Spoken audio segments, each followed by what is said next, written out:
The situation in Sudan, and more specifically Khartoum, Sudan's capital, is beginning to shed light on Russia's attempts to establish even more of a global foothold for its military and trade. We'll get to that in a minute though. Footage emerging from Sudan over the last week shows heavy fighting taking place over strategic sites in Khartoum, including the Khartoum International Airport.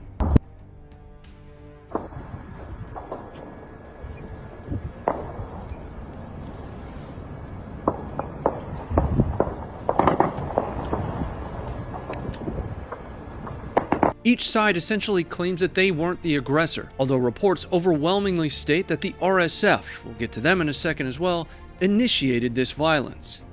Now, footage has also emerged of Egyptian prisoners of war taken by the RSF, claimed by the RSF on Twitter, whom were later reported to be a part of the El Saka forces in Sudan conducting exercises.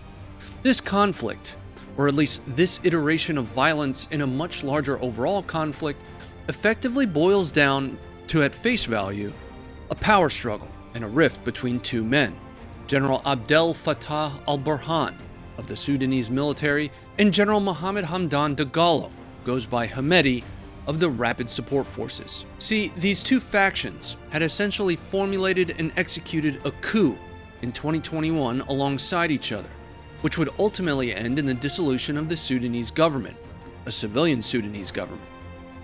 General Burhan would take over as head of Sudan on October 25th, although former Sudanese Prime Minister Abdallah Hamdok would not officially resign until mid-2022. I don't know if I'm pronouncing that correctly. You ought to know better at this point. The RSF actually helped him take power. The RSF who is now fighting the military power that's in place in Sudan.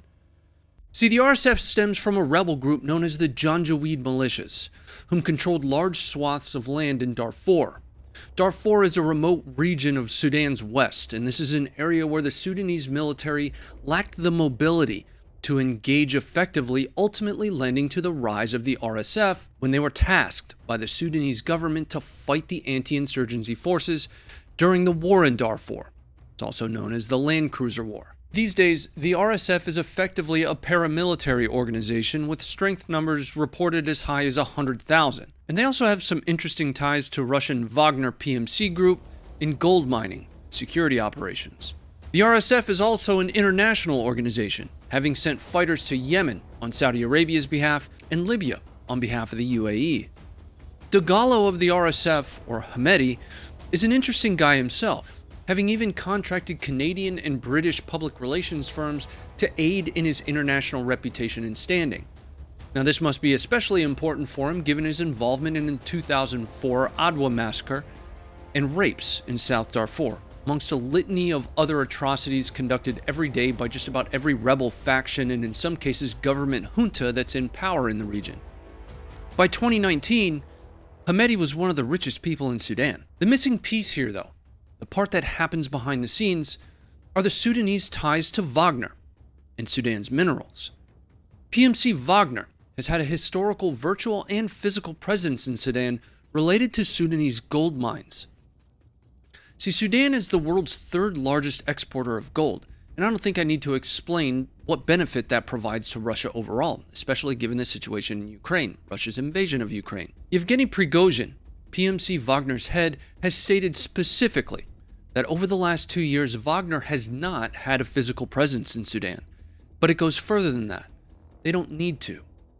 In February of 2023, during a visit to Sudan, Russia's Foreign Minister Sergei Lavrov and Sudan's military leadership finalized a deal that had been in the works since 2020 to establish a Navy base on the Red Sea, a short boat ride to the Suez Canal, which would provide a strategic location for Russia to further control trade in the region. Here's the problem.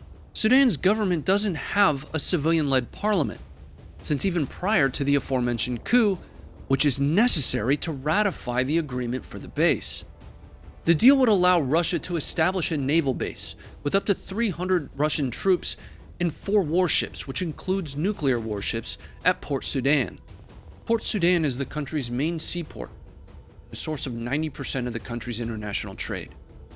There's an overarching question, though, and that's why did the fighting start between two presumably allied factions, two factions that supported each other in the overthrow of Sudan's government? Regardless, At some point over the last 2 weeks, the relative being an important word here, peace between the newly installed military government of Sudan and the RSF derailed, leading to the violence that we're seeing now. This episode is sponsored by XS Sights. They're actually on that rifle back there. That's because backup irons are smart and I actually use these. I've used XS Sights over the last year or so, largely given that they're one of the few that are both reversible. All of us are born right-handed, but only the best of us overcome it and become left-handed. As well as offer faster sight acquisition than most of the others that are out there. That big huge dot at the front allows me to move from my LPVO to my offsets rapidly when I need to, and comes in both tritium and non-tritium versions. Thanks very much to XS Sights for sponsoring the video. You guys can use the code XSSights10 for 10% off. That's going to be it for this episode. Let us know what you think about the situation in Sudan down in the comments. Hit the like, sub, bell, and stay informed.